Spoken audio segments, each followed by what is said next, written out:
Vandalismo. Semana começa com 2 postos da PM destruídos, um no Sol Nascente e outro em Samambaia. Festa termina em tragédia. Policial federal dispara e mata um homem de 47 anos em comemoração familiar no Lago.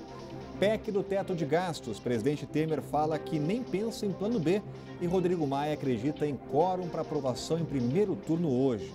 Fatos da política, do DF e do entorno que você confere a partir de agora no Band Cidade, primeira edição.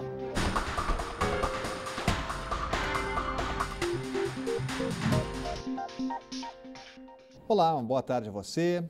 Olha, a aposentadoria por invalidez no nosso país pode ser uma verdadeira novela. Depois de 2 anos, uma mulher que convive com uma doença autoimune que paralisa os músculos conseguiu benefício. Só que o que deveria ser um alívio virou uma dor de cabeça. Ela agora luta para ver o dinheiro na conta. Sandra descobriu que tem miastenia grave em 2014, aos 48 anos. É uma doença neuromuscular rara, degenerativa e incurável, que causa paralisia muscular. Desde então, a vida da técnica em radiologia teve de mudar drasticamente. Trabalho desde 16 anos e eu nunca imaginei que eu ia parar de trabalhar, por agora. Eu esperava continuar trabalhando, exercendo a minha função. Eu sou técnica em radiologia, adorava meus pacientes, adorava o que eu fazia. Eu respeitava o trabalho que eu fazia. E hoje eu fico em casa.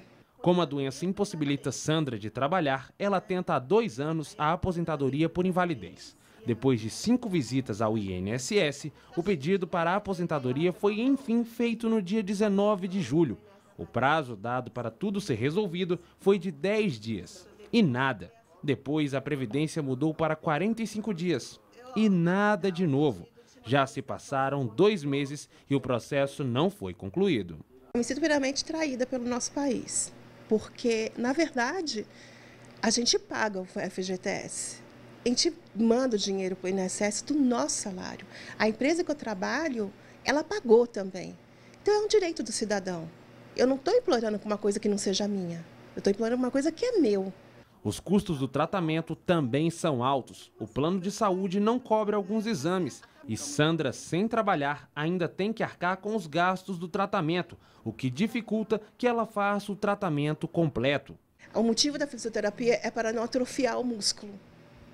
Se eu não faço exercício, é como uma pessoa estivesse parada total, e estar parada é atrofiar o músculo. Isso qualquer um, mas com a doença é mais grave. Quase no fim da entrevista, os sintomas da doença começaram a aparecer e a voz da Sandra começou a falhar.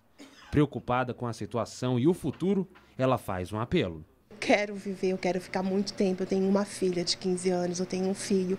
Eu quero ver neto, quero ficar até a velhice, eu não quero perder isso. Quero ter condições de vida, você entendeu? Pelo menos digna, que é o que o país deveria dar para qualquer cidadão, não é para mim, é para qualquer um. Em nota, o INSS informou que Sandra passou pela perícia médica em julho e ficou constatada a possibilidade de aposentadoria por invalidez.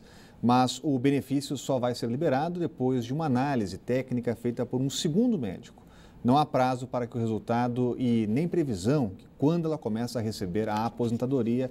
Agora, o que ela pede, Cláudio Humberto, é nada mais do que um direito. Não, é um direito assim, é uma questão humanitária, né? E pensar que a ex-presidente Dilma Rousseff conseguiu se aposentar em meia hora, apenas meia hora.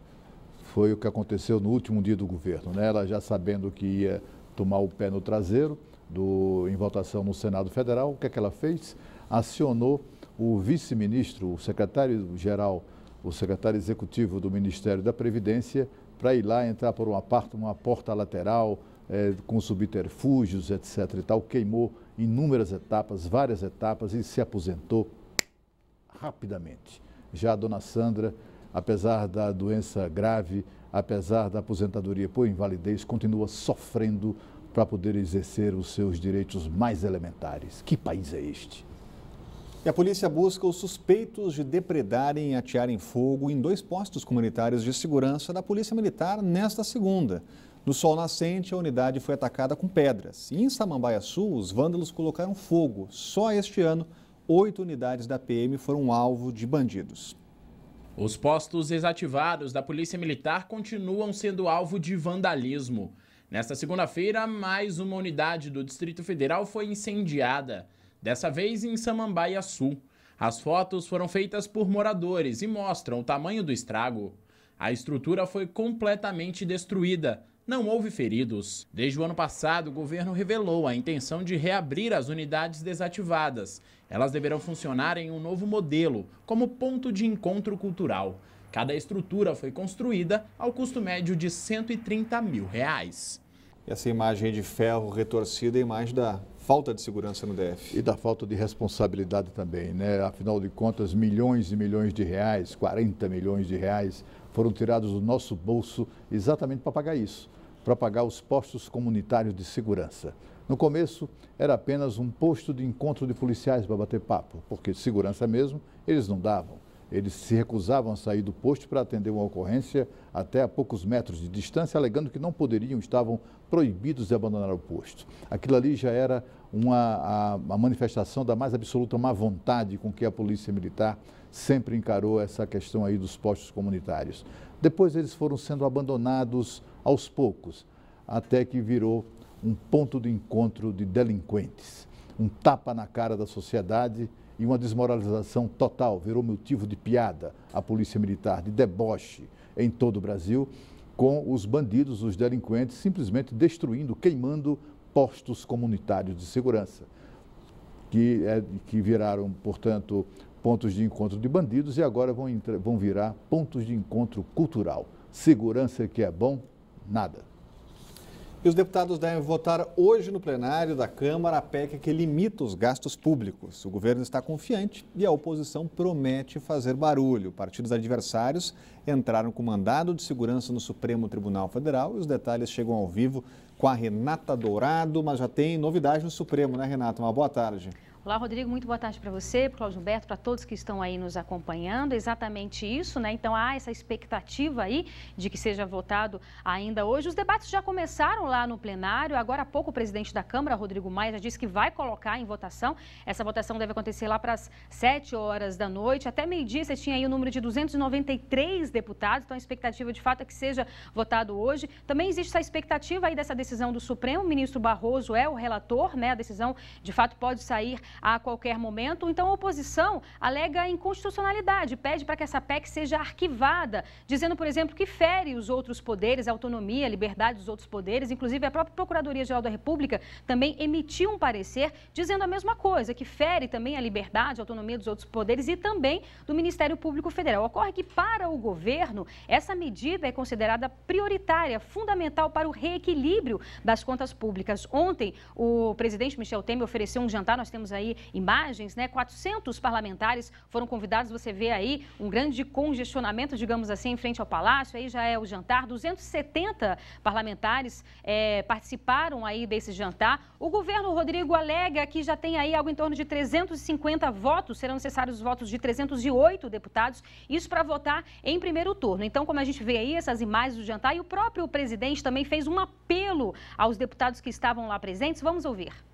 Todo e qualquer movimento de natureza corporativa que possa tisnar a PEC do teto não pode ser admitida. De modo que vocês, na verdade, fazem um trabalho extraordinário no Legislativo brasileiro e este fato tem absoluta convicção, viu, presidente Renan, presidente Rodrigo, que o fato de nós aprovarmos numa segunda-feira, antivéspera do feriado, uma matéria de tamanha relevância, tamanha importância, vai ganhar o aplauso de todo o povo brasileiro. Muito obrigado a vocês. Pois é, fez esse apelo aí. Então, lembrando que por ser uma PEC, proposta de emenda à Constituição, ela precisa por um trâmite mais complexo. Então, precisa ser aprovada em 2 turnos na Câmara, em 2 turnos no Senado. Então, possivelmente hoje, como a gente está vendo aí, deve ser mesmo votada e aprovada nesse primeiro turno na Câmara, pelos deputados, portanto. Rodrigo. Obrigado, Renata. O Cláudio Humberto já está trazendo informação quentinha do Supremo, Cláudio. Exatamente. O ministro Luiz Barroso acaba de negar a liminar solicitada por partidos de oposição, sobretudo partidos ligados a sindicatos de servidores públicos, de setores setores que mais se beneficiam, que mais se locupletam dos gastos públicos. É preciso fazer alguma coisa, minha gente. O déficit público no Brasil está na ordem de 170 bilhões de reais. É preciso estabelecer pelo menos algum limite nessa gastança. O que a gente viu aí foram alegações exatamente dos setores que mais se beneficiam dos gastos públicos contra essa PEC, ora alegando inconstitucionalidade, ora alegando ofensa ao princípio da independência dos poderes. Mas o que está ofendido mesmo é o bolso do contribuinte brasileiro, que está bancando essa farra, uma farra que representa para o Brasil a gastança no setor público, uma espécie de bola de ferro presa nos nossos calcanhares. O Brasil não avança enquanto não diminuir o tamanho dessa bola de ferro, enquanto essa bola de ferro não estiver num tamanho que seja suportável para o país. E a seguir, festa em barco acaba em assassinato no Lago Paranoá. A entidade volta em instantes.